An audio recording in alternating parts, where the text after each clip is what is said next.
I hope she'll forgive me for calling her a superstar journalist, but Sarah Kendzior is a superstar journalist. She's a beloved Twitter presence, a regular commentator on local, national, global politics for outlets like Globe and Mail, MSNBC, NPR, the BBC, the list goes on and on. The pieces in her book, The View From Flyover Country, were written for Al Jazeera English between 2012 and 2014.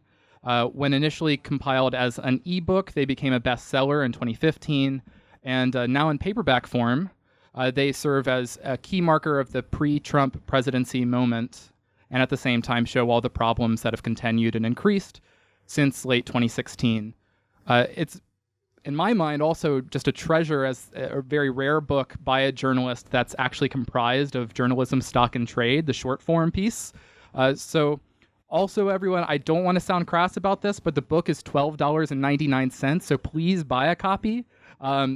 So many political tell-alls and books about the state of the world are going to cost you something like $30. I work at a bookstore, so please do buy those as well.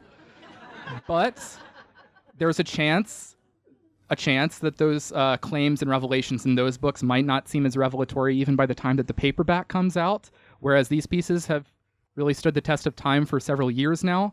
They're as convincing a diagnosis of where the United States lies right now as you're likely to find anywhere. And so please help me in welcoming Sarah Kendzior to Politics and Prose.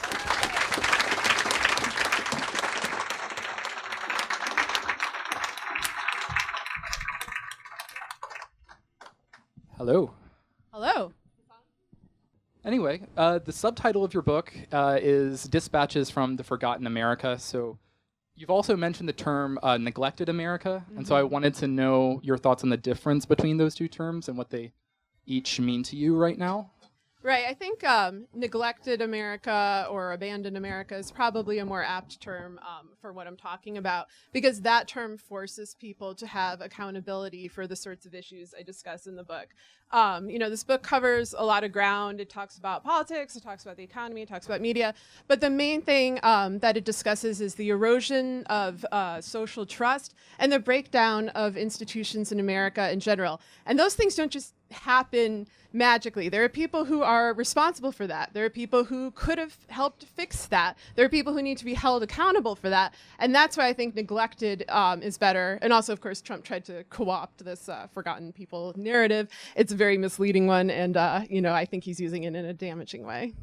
So, I mean, that speaks a lot to your focus on specifics in your writing. I think your writing is so good because it really draws on specifics and doesn't, blow up certain terms into catchphrases as much as a lot of people tend to. I mean, I would wonder if you could talk a little bit about terms like the white working class and hashtag resistance and things that have become such a force in the culture now, but seem to say completely different things to different people to the point where they might not even mean anything. Yeah, I think that's a good point. And I've never been asked that, so I'm glad you brought that up. I don't like jargon in general. I came out of academia. I got a PhD. I studied authoritarian states in the former Soviet Union, which came in very handy, unfortunately, in the 2016 election. But, as an academic, we had those same kind of issues where you would have this terminology that was, either made the issue too oblique. It made it harder for people to process. It was used in different ways. It was kind of thrown out there to show how much you know. I like to write just clearly and just say what I'm thinking about stuff, and if there's a question or an issue somebody wants to know about, I'll just say it. And I think in terms of the terms you brought up, we're dealing with new problems. We're dealing with a kind of propaganda or alternative facts, as the government likes to call it. Alternative facts itself is an example of those kind of damaging catchphrases that are bandied about in order to obfuscate deeper corruption, deeper structural problems. White working class is a term that really frustrates me, along with economic anxiety, because I think that there really is economic anxiety. There really is a serious problem of that doesn't translate automatically into a vote for Trump or a justification of racism, because the economic anxiety is not just felt by the white working class. It's felt by the vast majority of the entire country, except for a very small elite that feels secure in their financial position. Yet somehow, Black and Hispanic and other non-white voters did not vote for Trump. So I've been frustrated by, people putting that out there as kind of the main reason for Trump's win. And in general, I think when you see any kind of term like that, look at the specifics, look at regional dynamics, look at different localities and different people, and above all, ask people what they think about stuff. Don't assume you know about everybody. Don't, generalize about whole regions, because there's always different stories to be told. Yes, like you said, a lot of that specificity comes down to place, and you do write a whole lot about where you are from. You're from St. Louis, and so I was wondering if you could talk to us about where you live and what it looks like living there versus what you would hear about it from elsewhere in the world, if you feel like you're hearing about it at all elsewhere in the world. Yeah, I mean, you hear about St. Louis when something really bad happens, when there's a tornado, when there's the Ferguson uprising and police brutality, when there's the election, and now tonight my governor is undergoing impeachment, possibly, if we're lucky. So that's the kind of thing that happens in St. Louis. That's the kind of thing that happens in Missouri. But on a day-to-day level, it's not quite so dramatic. I tend to notice things. I've been on this book tour where I've gone to New York and LA, and now I'm here in DC, and I feel like I'm like Katniss coming out of District 12 going to the Capitol. It's just such a stark dynamic. Like if you go to St. Louis, like first of all, St. Louis is not the hellhole that everybody thinks it is. In some ways it is, but like many cities, it feels like it's about 12 different cities wrapped into one, and there's all these different populations, different dynamics, different neighborhoods. But what you do see more pervasively in a place like St. Louis is a sense of abandonment and of economic despair and economic decay. You see a lot of vacant lots. You see a lot of empty malls. You see a lot of houses in entire neighborhoods that are just crumbling. And you see people on the ground going to those houses, taking bricks so they could sell them, finding copper so they could sell them. And that's a very characteristic thing of a place like St. Louis that has been struggling economically for a very, very long time. And then I come to places like here where, the rent blows my mind, the cost of a meal blows my mind. And I feel like you get the flip side of this. You get an unaffordability, you get elitism, you get opportunity hoarding, you get, jobs that are extremely powerful in media and politics. It's this giant hub of power, but only a certain kind of class of people are able to access those positions nowadays because they require unpaid labor. They require expensive degrees. And so that's the difference. And so we sort of have, I don't want to say two Americas. I kind of hate the way that that's used, but there's the America of St. Louis where it's real cheap, but good luck finding a job. And then there's the America of DC where there are a lot of interesting, powerful jobs, but good luck finding one that will pay your bills unless you come from a wealthy family. And that is the frustration. That's America as a whole right now, is this economic inequality, this sort of sense of futurelessness that unfortunately I think has taken hold and did contribute to the election results. I wonder, based on that, wonder if you could talk a little bit about, there's the second essay in the book is actually called Expensive Cities Are Killing Creativity. I wondered if you could talk about that piece a little bit and where that came from. Right. I wrote that in 2013, and I think the problems I laid out on it, unfortunately, have gotten worse. I was talking about New York in particular, where I did live for a few years in the early 2000s before I was like, well, it's too expensive, and I've got to go. But, it used to be a place where artists and writers and creative people would go, find like-minded colleagues, and, have the kind of freedom to produce really interesting and innovative work. And I think what's happened in these very expensive cities is that people are so afraid to fail that they become afraid to experiment. And the reason they're afraid to fail is because if you lose your job, if your rent is like $2,000 or $3,000 a month, one failure can just land you in complete financial despair. In St. Louis, it takes longer to go broke. I mean, it happens. It happens to a lot of us. It nearly happened to me. But, there is a sense, there's a creativity and a vitality that I feel in cities like St. Louis where people are able to be more creative. In part, we also just don't have the spotlight on it. There's this misperception that cities like mine don't have intellectuals, don't have artists, don't have musicians. I think during Ferguson, unfortunately, finally, people realize, we have a culture. We have our own writers. We have, rappers. We have musicians. We have all this stuff, and it should be looked at as just as vital to American culture as stuff coming out of the coastal cities. But yeah, and that it reflects the same dichotomy that I was referring to before.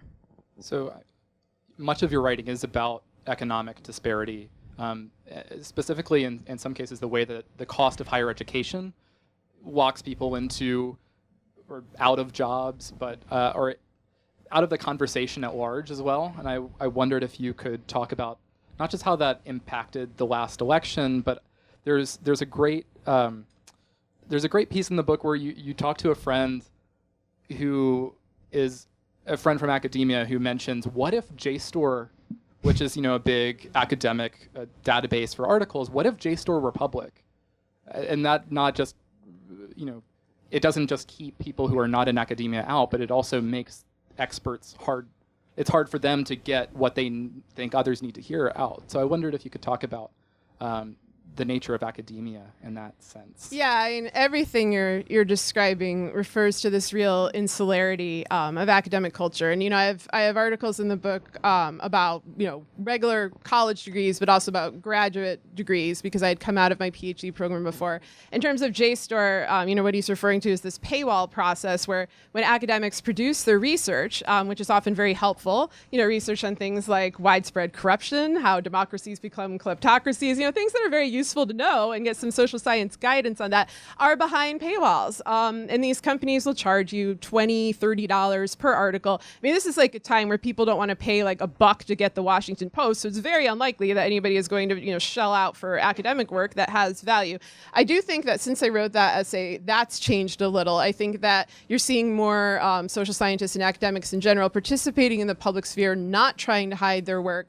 The incentive to hiding the work was to have this insularity, to have this sense of exclusivity, like we're up here, we are the academic intellectuals, and the mere plebeian public cannot possibly understand our words. And I've always rejected that idea. And then the other aspect of education in this exclusivity is, of course, the cost, and that's something that I think pretty much anybody under the age of like 45 has been struggling with. Most people who went to school have massive debt, and that debt is getting more and more exponential every year. And I've been waiting for this higher education bubble to pop. I think it's going to pop now that, my generation and people a little older than me are having children approaching college age. And what they found is that while the lack of a college degree might prevent you from getting a job, a college degree itself is not a path to a guaranteed job. It is usually a path to guaranteed debt. And so you have people who have not been able to procure employment to pay off that debt,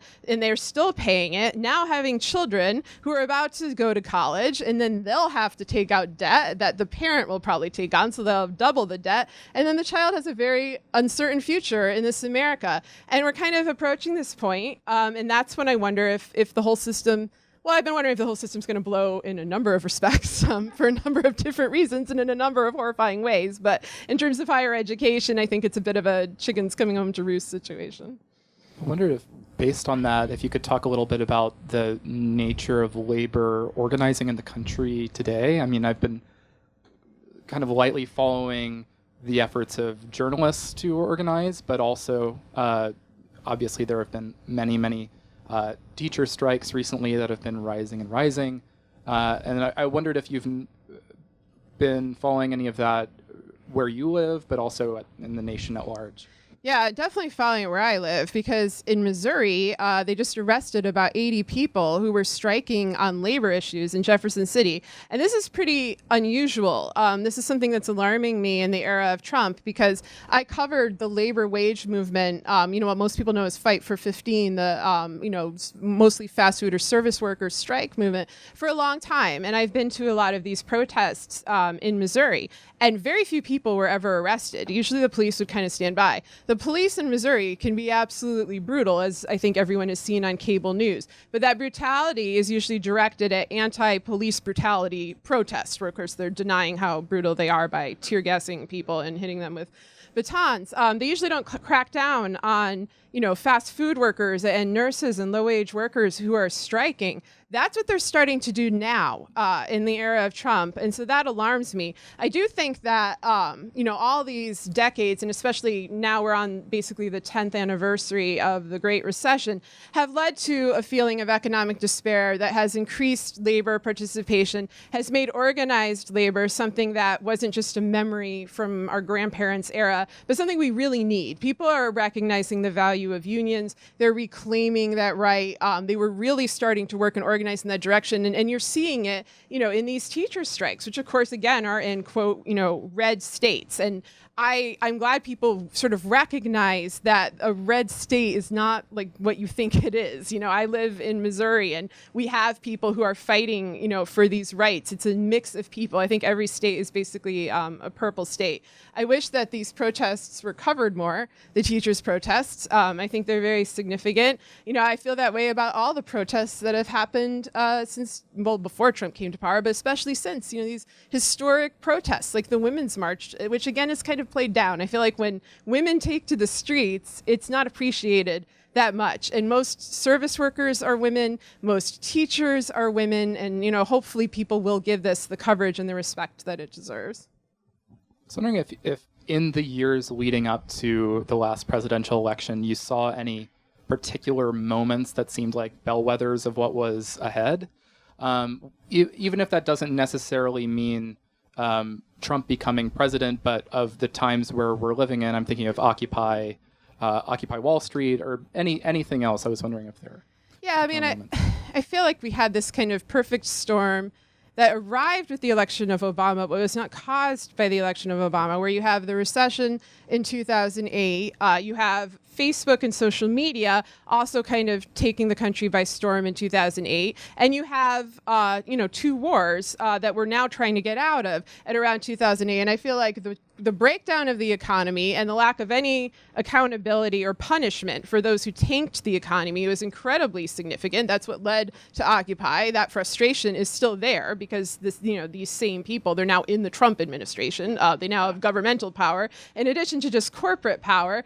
I think that technology changed in a way that, I started out studying digital media in authoritarian states, and it was at a time when people were very optimistic about it. They thought, this is the Facebook revolution, this is the Twitter revolution, like all these dictatorships are going to be freed. And I was looking at Uzbekistan, and I was watching how the dictatorship used social media, and especially not so much in Uzbekistan, which is very, very repressive, but in countries like Russia or Azerbaijan, where what the government was doing was realizing the utility of the internet for propaganda and for social control through manipulation instead of through censorship. They were leaving the internet just open enough to manipulate the population and bombard them with propaganda. And I think we've seen those same tactics in the election. They're very transferable. We're in a globalized economy. And then I think you have the aftermath of the wars, which have led to merited erosion in institutional trust. We went to war on a lie.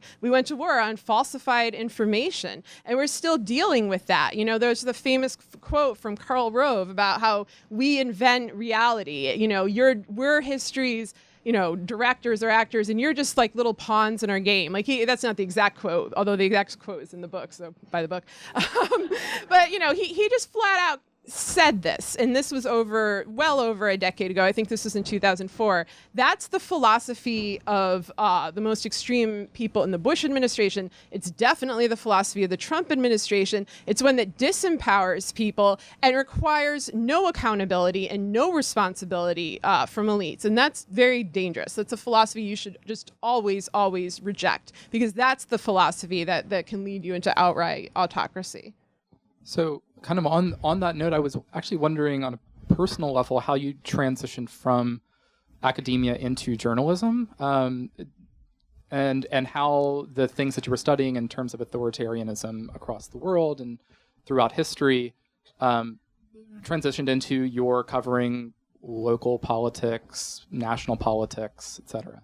it's a real smooth ride from Uzbekistan to Missouri, But I mean, I got my PhD. Kind of realized I didn't like academia for a variety of reasons. One is this paywall stuff. I always wrote for the public. I wanted people to actually read my work and find it useful, which is not a valued quality in academia.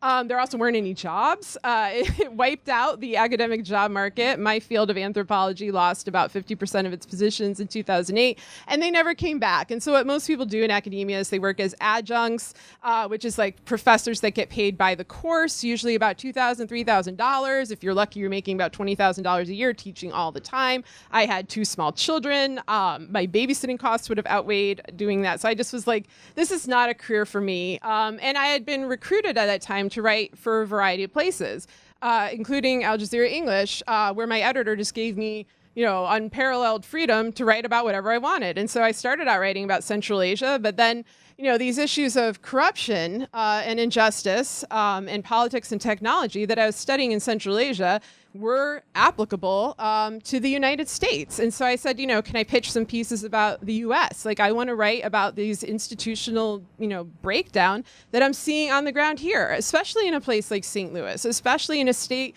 like Missouri that's being neglected. I was noticing this incredible discrepancy between where I lived and when I would come visit a place like DC or New York. And I don't mean that to say like everyone in New York and DC is having a fun, easy time, because I don't think that's the case. I just think we have different types of problems. And so, he gave me free reign, and, I basically got to write whatever I wanted for 2.5 years until, ironically, Al Jazeera became an American outlet, and then suddenly they were like, no, this is too out there, these critiques of America you're making, and so I left. But then I moved on to better places.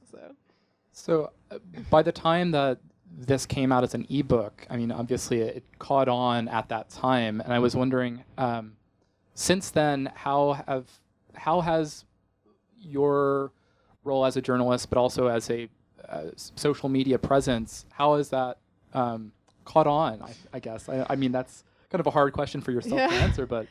Well, it's been an interesting few years.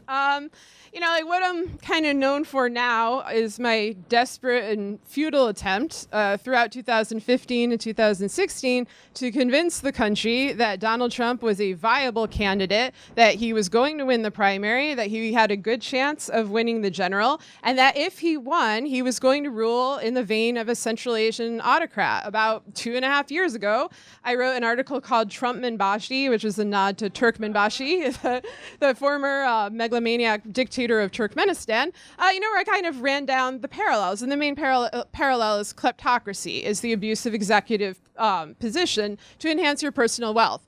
I don't know why it was such a leap for people to realize that Trump, with his many bankruptcies, open mafia ties, and constant shakedowns and open threats that you had made on Twitter, would behave like a kleptocrat, would behave like an autocrat. But people had this faith in checks and balances and in all these institutions that I had spent years documenting the demise of. So I thought, one, people are very desperate. When people feel desperate, they often will turn to a demagogue. When the demagogue is not vetted by the news media, which definitely happened with Trump, then they're more likely to believe all his false promises and lies. Like, you have no idea how many people I know in Missouri voted for Trump because they believed his image on The Apprentice. I mean, it wasn't always like the most well thought out decision, but that's the information they were getting. They weren't getting information about Russia or the mafia or things that they needed to know. That was being held back by the press.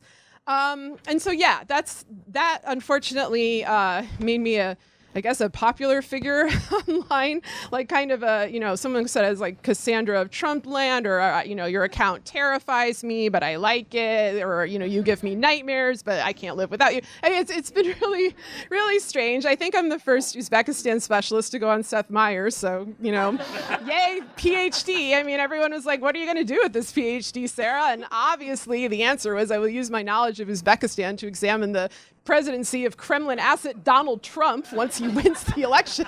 I mean, things never turn out how they'll seem. So maybe that's my optimistic note for the night. I think I need to leave one at some point, but yeah. If people want to start lining up behind the microphones on either side, we'll be moving to the audience Q&A in just a moment. I wanted to ask about the dedication of your book, which is very simple. It's just dedicated to the kids. Is that your kids? Or is that the everyone's? kids? Well, I mean, when people ask me like what I do, and it sounds so corny, but I mean it. Like, I do what I do. I try to shed light on these issues, on these problems, on this corruption for the next generation, because I don't really think that my generation will necessarily see positive change, but I think maybe the next generation will. And so I want a better life for them. I don't think that you can solve a problem unless you point it out. So I feel obligated to try to fight on their behalf. And that means my kids, but it also means, my nieces and nephews, and it means anyone's kids. When I go to my kids' elementary school and I see all these children who are, they see through this crap. I mean, they're in elementary school, but they know this is abnormal. It doesn't take like a super genius to look at Trump and know that something is awry just in the way that he speaks, he presents himself. He's at the least not presidential. I'm not quite sure why so many of our politicians and media have not been able to pick up on what 4th and 5th graders pick up on. Then you see the same thing with a lot of the younger protesters. I saw this in Ferguson. I saw a lot of youth standing up then. You certainly see it in the anti-gun violence movement, which is youth-led. And so I think that, there's always a chance if people are willing to fight. And so, if I want this, I don't know, something to come out of this book, I'd like it to just be a useful guide to some things that have broken down. It doesn't mean they'll be broken down forever, but it does mean it requires work and knowledge to build them back up. There's no saviors. There's no magic wand that's going to come and make things better. But people, if they work together, I think there is the possibility that can happen. So we'll start moving to audience Q&A. We're going to alternate between these microphones. We'll start over here and then move to you right over here. Well, thank you, Sarah. Your last remark actually feeds into my question. My name's Bob Tansey. I work in nature conservation, but I had an earlier career as a diplomat, and I lived in Turkmenistan from 2002 2004. Glory days of Turkmen Bashi. I actually spoke Turkmen. I had a personal relationship with the Turkmen Bashi. It was troubled. Mm-hmm. But I wanted to ask you more in a spiritual sense. My whole adult life, I've been a Mahayana Buddhist. I believe in things like the dignity of everybody, interconnectedness. And what are you seeing in terms of what people believe kind of at that level and where there may be hope going forward in terms of individual and community values underlying something better than maybe what we're seeing right now? Yeah, I think, that's a personal question. I just have to say I'm relieved that your spiritual question is not about the Ruknama, but Turkmen Bashi joke, sorry.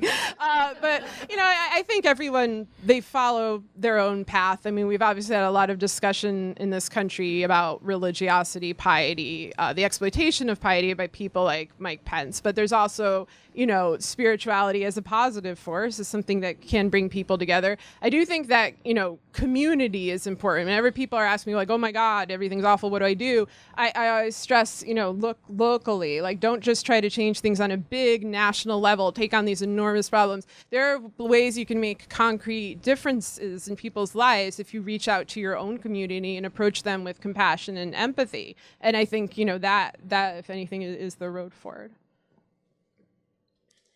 Hi, Sarah. My name is Janelle.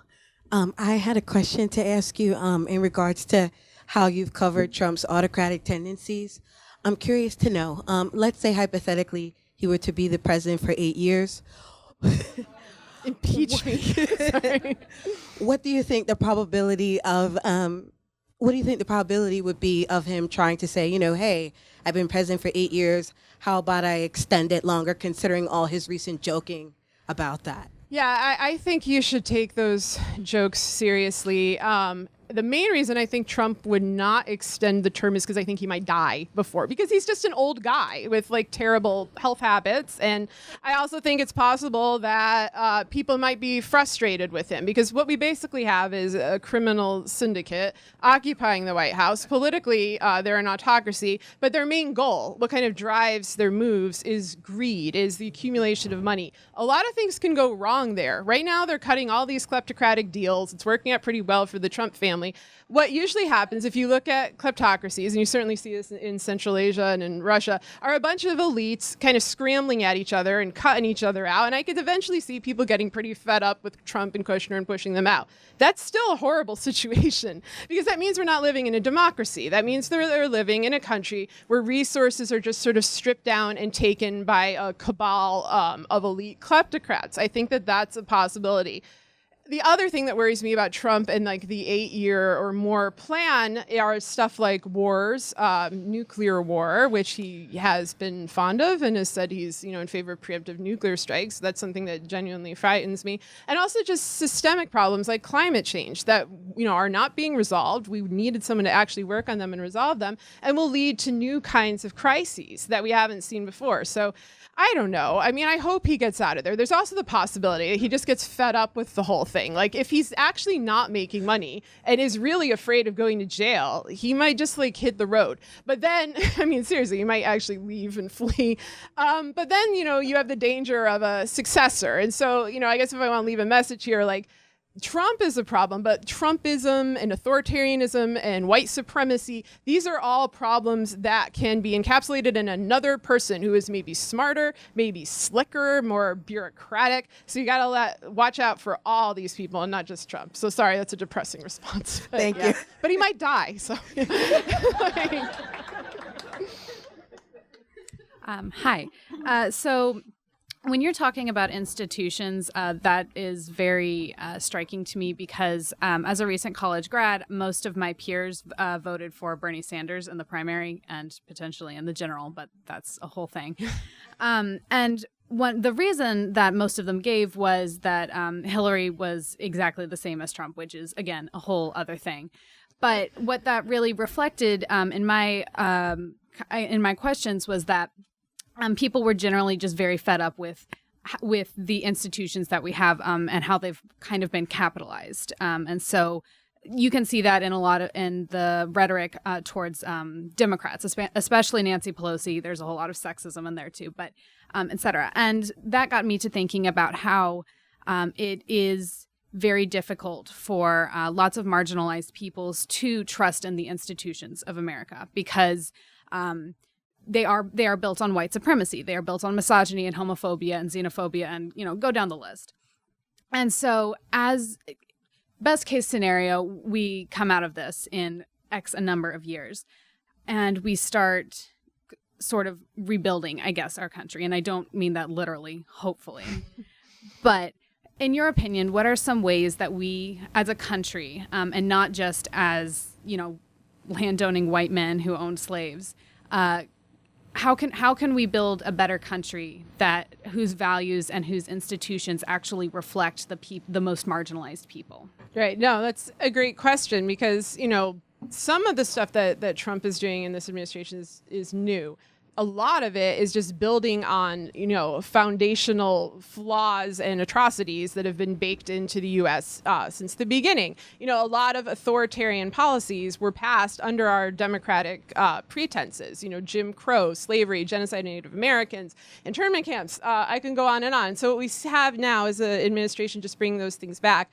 In terms of, people not having trust in institutions, I feel like that is a healthy thing, if you are recognizing the deficiencies, recognizing the flaws, and demanding accountability, demanding transparency, and demanding your right as citizens. We have public officials who are elected to serve us. We are their bosses, whether they like it or not. What I don't like seeing a lot of the time is cynicism about this kind of throwing your hands in the air and being like, oh, they're all the same. Oh, nothing changes. Oh, it's the system. And, the thing is, people are suffering in the system, and there is always a worse option. If 2016 has taught us anything, is that things can always get worse. And the reason you don't want things to get worse is because people suffer and die. There would be lives that would have been saved had Hillary won. We also would have had many of the same structural problems had Hillary won. Those would not have gone away. But I think, you need to look out for the people who are the worse off. I think if you sort of frame it as who's suffering, who's abetting that suffering, how do we help those who are suffering, that gives you a moral framework to kind of navigate a country where, law seems to apparently have no meaning and institutionals can't be trusted. But I think, I think anger is a healthy emotion. I think it's a really normal thing right now to be furious, and it often can kind of motivate you and keep you going. But kind of apathy, cynicism, which I do see among young people, like I get why people feel like that, but it will defeat you. And I think some of this is, I live in Missouri, where we have policies like you would not believe. We have the legislature lowering the minimum wage by $2.65. We have your boss can now fire you if he knows you're on birth control pills. My governor is, should be impeached because, the whole legislature wants to impeach him and is hanging on like a tyrant after tying up women in his basement to exercise equipment and photographing them half nude. And nothing's, it's such a nightmare. Like Missouri, everybody who says it can't happen in America, like it's happened in Missouri and it's happening there now.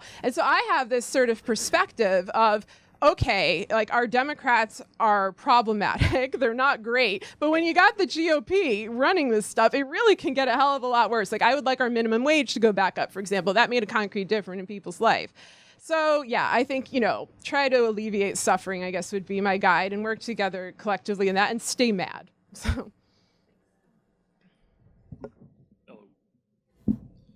I have 4 questions, but they're very concise. Okay. Great. Is one of them actually a statement so I can feel like I'm back in academia? No, just kidding. Go. No, I've tried to prepare. So how many languages do you speak? Well, there's studied and speak. At this point, like Uzbek is probably the one I speak best, but I've studied like 6 or 7 over the last, 25 years, 20 years. I'm just curious. I haven't heard you talk about that. What's your favorite song to play on the piano? On the piano? There's a Chopin song. I used to play classical piano. It's in the TV movie of The Secret Garden that came out in the late 80s. Anyway, I used to play this, and now I'm forgetting the name, but I won piano competitions with it. And if you look it up, it's like number 72. Anyway, go on. Number 3. I have a friend who's a journalist in the Raleigh-Durham area. What should I talk to him about in his off hours? And that's what? What should I talk to him about in his off hours? Whatever you want. I don't know. I don't know your friend, and I don't know you. Well, so in relation to like just the downhill trend of journalism.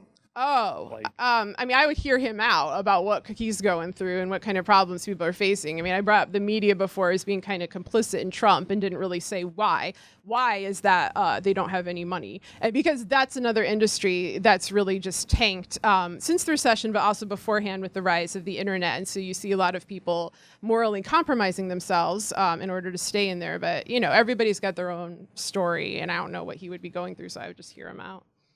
And last one, what are the most important lyrics in hard rock?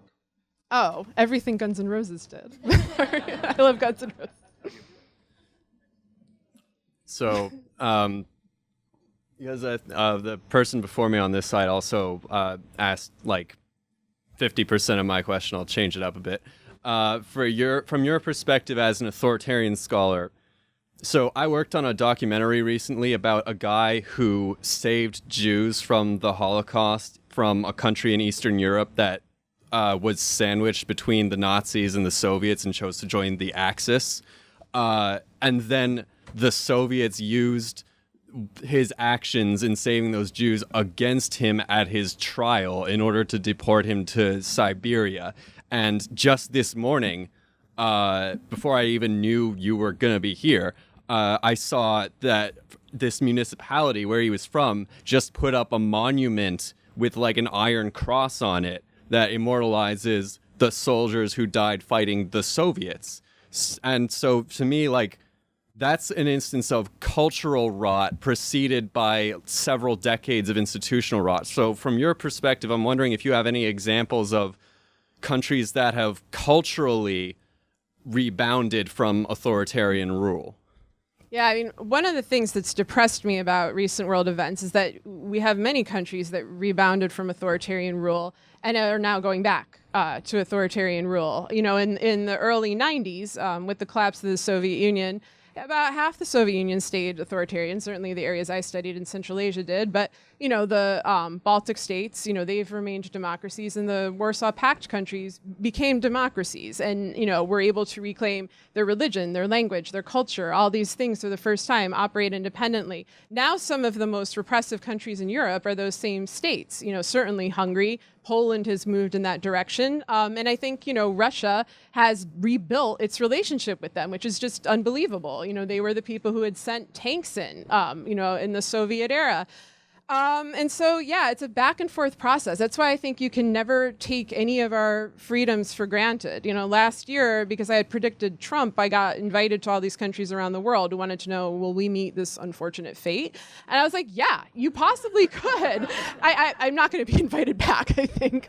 But, it can happen anywhere if people don't try to fix these structural problems, if people don't look out for corruption, if people don't address it, and if you also don't address things like mass youth unemployment, lack of opportunity, all the things that make a demagogue more alluring. At the same time, though, I've lived long enough to watch this back and forth, and I'm hoping it'll flip again. But I think that the problems we're facing now are new. I think that digital media has changed any kind of historical comparison that we can make. If you're going to look back at the Nazi era, the Soviet era, they didn't have this system. They didn't have this capacity of surveillance. They didn't have this kind of transnational alliances that can work either for good or evil. So it's hard to tell where things are going. It'll be a new and exciting thing to see. Hi, Sarah. I'm a big fan of your tweets. My question relates to online propaganda, which you mentioned earlier. And from my observations, it seems to contribute to people kind of staying in their own bubble in their head and doubling down on mistaken beliefs or any kind of bad faith in their head. What do you think is the best way for people to break out of that, or how you can help persuade someone to think differently? Those are sort of two different questions. How to break out of it, we need to start teaching people, or kids, if that's who's learning, civics, although adults need to, have a crash course in civics, and media literacy and critical thinking. I mean, it's a hard thing because on one hand, I don't want to say distrust everything you read, because that feeds into a kind of paranoia and cynicism that makes, information and the pursuit of truth so overwhelming that people won't do it. On the other hand, I don't think you should accept anything at face value when you're being bombarded with propaganda. And the best way to kind of ascertain whether what you're seeing is accurate and informative is to spend a lot of time reading. Who has the time to do that? People have to work. So I would just say, try to do the best you can. I think as, we continue to function in this environment, initially people had to kind of adjust to the fact that this government was going to lie so constantly, so blatantly. I mean, every administration lies, but not like the Trump administration. And now we kind of know that he's just going to come out and say the thing that you see right in front of you, a crowd size, for example, is not real. And try to, make you feel like you're losing your mind, like you're losing your grasp on reality. What was the second part of your question? Because I've now forgotten. Just in terms of people in your direct environment. How to reach out. Yeah. I mean, my direct environment is Missouri, and you get all sorts of different opinions out there. If I find somebody that I disagree with on most things, I try to start out finding common ground on the one thing that we do agree with. And often that issue is corruption. It's often, billionaires and money in politics and people doing that. There's a break in who we think is corrupt and in who we think, is causing the problem or holds the power. But I think that Americans as a whole are really fed up with that. People are fed up with feeling powerless. They're fed up with feeling like if you have enough money, you can buy anything, including the law. So that's sometimes common ground. Another common ground has actually been the environment. I've had good conversations with people who voted for Trump on that, who just like our state parks and our national parks and are kind of like, what's going on with that? Are we losing these things? So sometimes if you start and find common ground, then you can kind of branch out because that person will just trust you a little more, trust you're trying to have a conversation in good faith instead of an argument. I just have a couple of questions here. So Sarah, the last couple of essays in your book, it kind of triggered something in me because I used to study with a guy named Neil Postman up at NYU. And Neil wrote Disappearance of Childhood. He wrote Technopoly, Amusing Ourselves to Death. And you seem to shift into somewhat more of this media ecological approach. So Postman was always concerned, and this goes back to TV and the impact of TV and lack of context and information about what he called the assault on the pillars of American culture. So are you familiar with his work? And did you, you responded to something I posted in a tweet. I know that's kind of a dangler, but are you familiar with Postman's work at all? And with did it amusing inform ourselves you? to death, yeah, but only that one. Okay, because I would tell everyone, read Technopoly, because I saw a great mirror that between your work and Postman, and I think he needs to be rediscovered. And so, having said that, my second question is, who had the right to be offended by Melissa Wolf's comments at the White House press? Who had the right to be offended? A lot of people were offended. The press were offended. The Trump administration were offended. Her comments blasted everybody. And I'm wondering if you have any thoughts on that. I mean, everyone has the right to be offended. I mean, that's your right. You can choose to be offended if you want to by anything.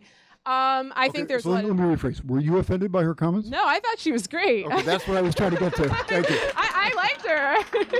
I went on MSNBC and the next day and debated their anchors who were very offended by her comments and somehow were offended by me liking her comments. Okay, thank you. I thought she was great. I don't really know why. That clip is on there. I can't remember who I talked to exactly, but anyway.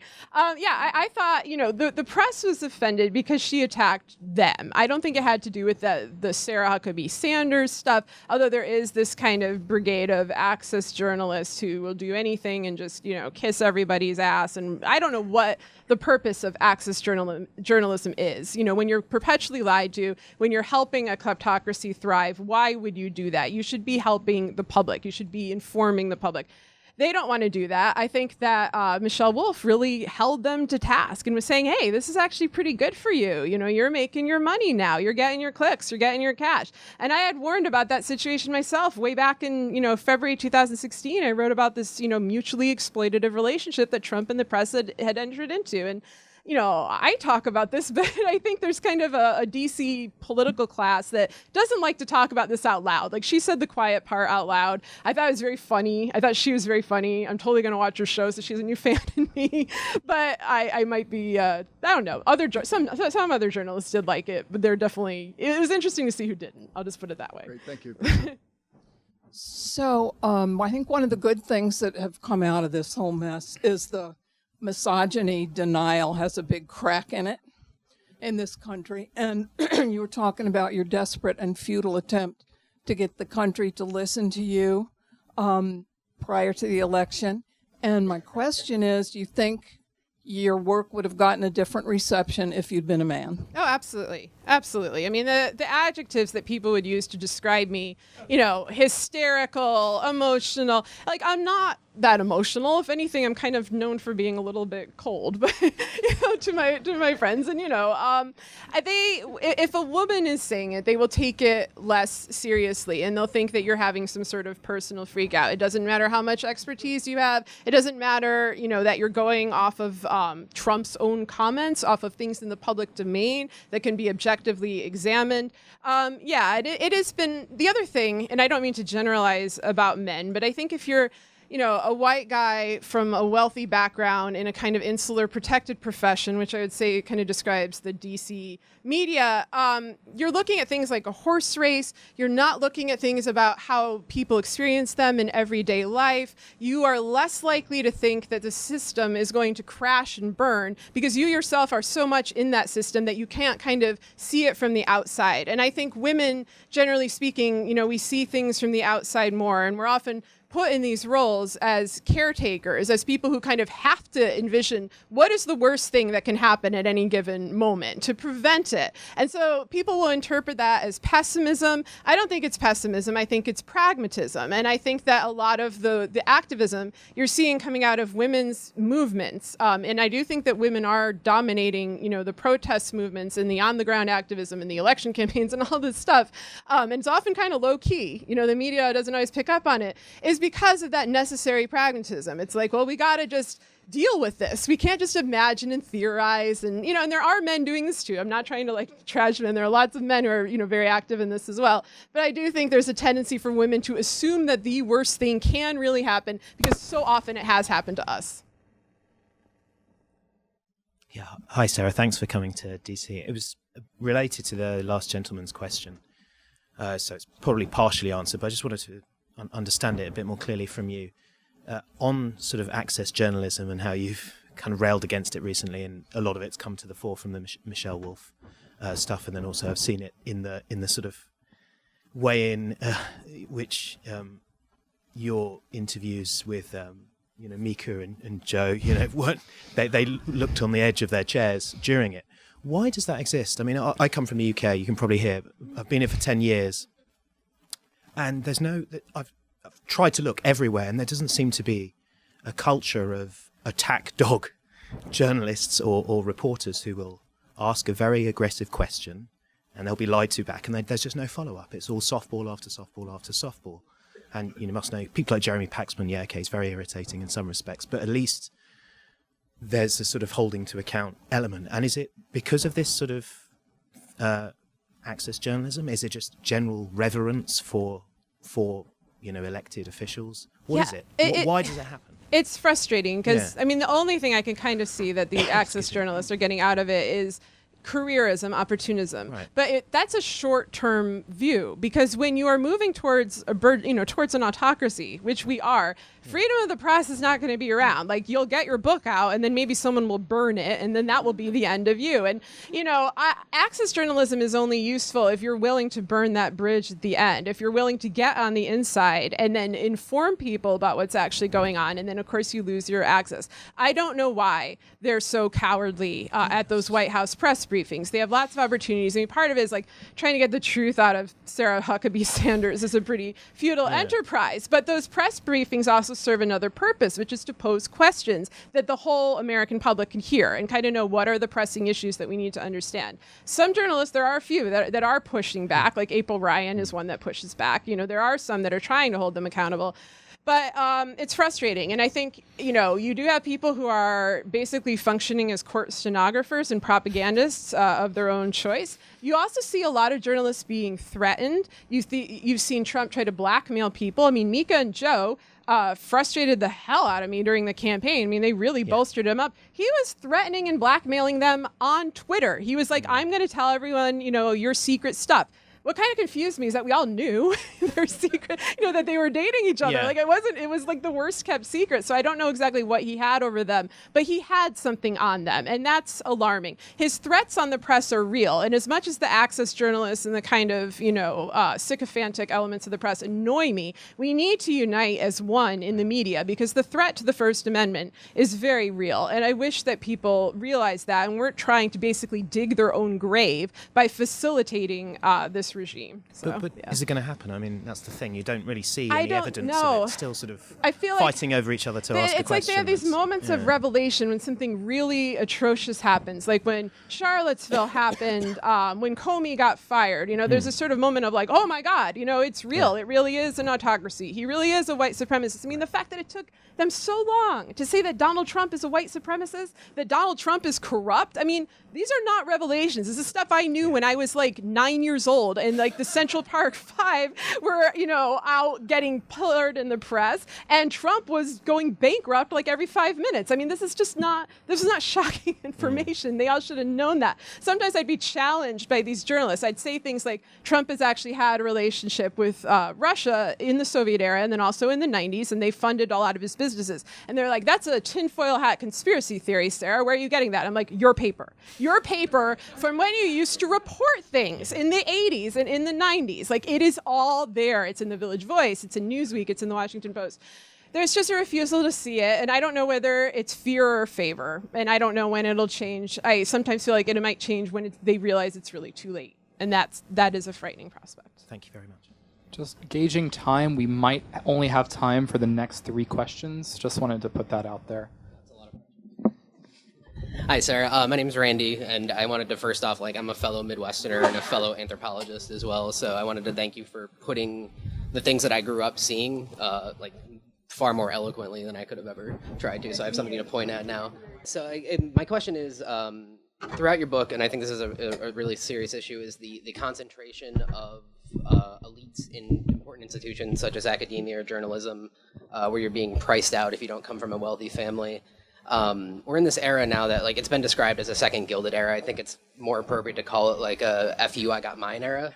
What do you think we can do from an individual or a policy perspective to try to reverse that trend? Because without those institutions being representative of the people, then they're essentially useless. Yeah, I mean, part of it is just perception. I mean, this is an FU era. This is a Gilded Age. This is an era of corruption. And I think part of the problem as this was building is that it was played down. You know, you'd hear things like, oh, unemployment is low, the recession has ended, blah, blah, blah. Nobody was really feeling that. So I think you need a change in perception, and then you need to dig deep. We need better investigative reporting. We need people to root out corruption in different corporations, in the government, which is now in tandem with these various corporations, in the mafia-like criminal syndicates that are dominating this. Like, this all needs to be brought out into the fore. I don't know if that will actually change anything, but it's important that people know. People need to have an understanding of what is happening, why it feels like it's out of our control, before they can,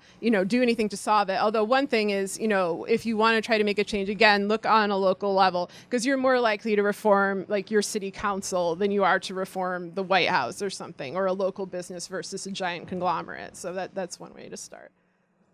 So when you have 6 corporations that own 90% of all media outlets, when you have a former president that calls us an oligarchy, when you have quality journalists like Chris Hedges and Seymour Hersh relegated to the sidelines, not allowed to, their stuff doesn't appear in mainstream press. When you have a completely dysfunctional two-party system that's completely corporatized, how can you, isn't it going to be necessary to have a completely new political party or platform to address these problems?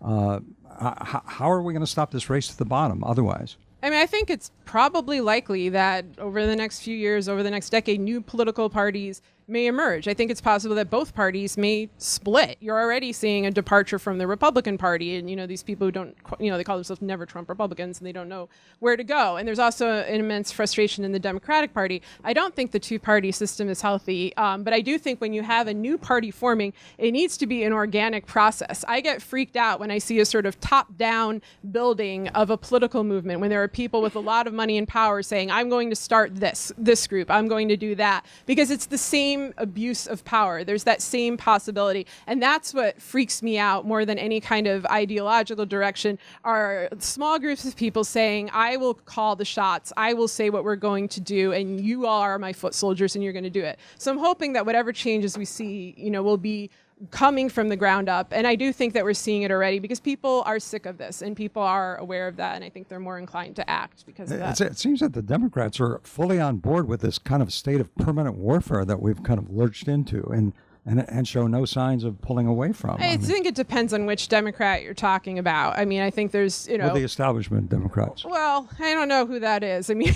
there's a spectrum. I think some of them certainly are on board. I mean, you can look at the votes for, Gina Haspel or people like that, and you see Democrats jumping on there, who certainly could have abstained. Then you do see people speaking out, and I think, look at people as individuals, look at their voting records, look at what they actually stand for, and then, proceed from there.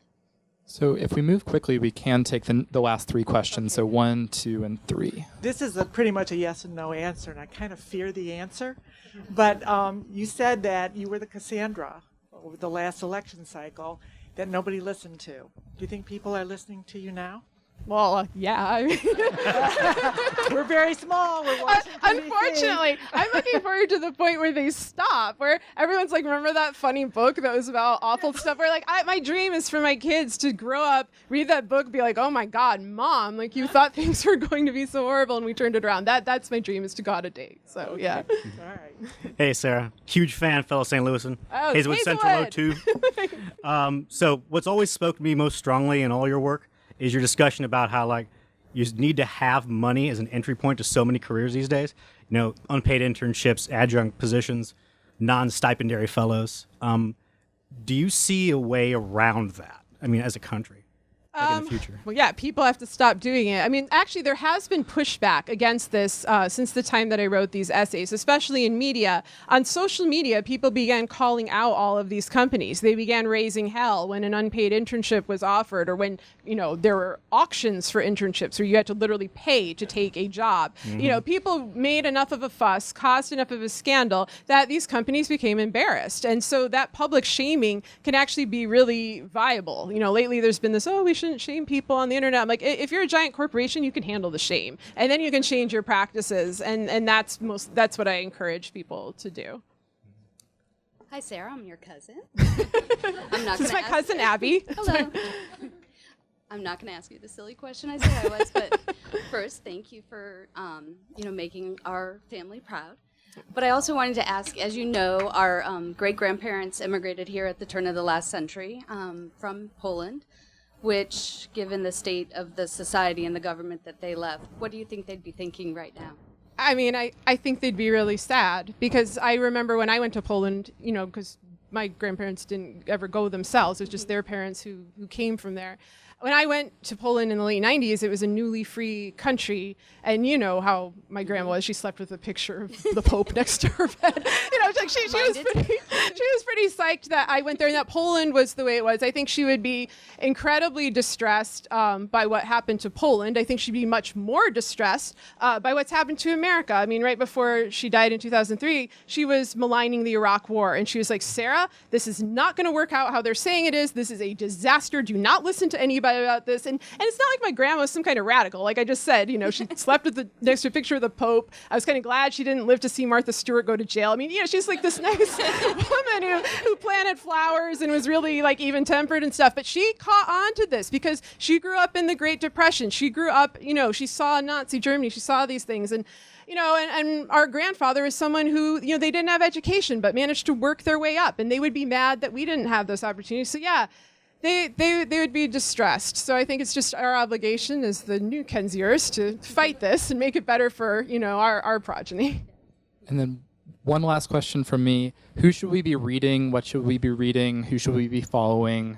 Oh, gosh. Well, I like to encourage everyone to make up their own minds. I mean, people are always asking me what to read, and I'm like, you need to explore and read broadly. But topic-wise, this is the exact same thing I said on November 9th, 2016. Read about authoritarianism worldwide, about historical antecedents, about recent countries that have switched in that direction, like Turkey, Hungary, Poland. How does that process happen? Read about authoritarian tendencies that are historically entrenched in the United States, especially having to do with racism. Look at how those policies were enacted, because again, especially with Jeff Sessions as the Attorney General, you're going to see this. We now have, immigrant children being put on military bases and separated from their parents. Like, these things have come to pass. And then also research the infotainment complex, the media complex that helps kind of sugarcoat this and try to convince you that it's not as horrifying. Neil Postman was brought up, go read him. And educate yourself about all that, combine it together, and you get the Trump administration. And then you can form your own guidelines on where to go forward from there. Thank you so much.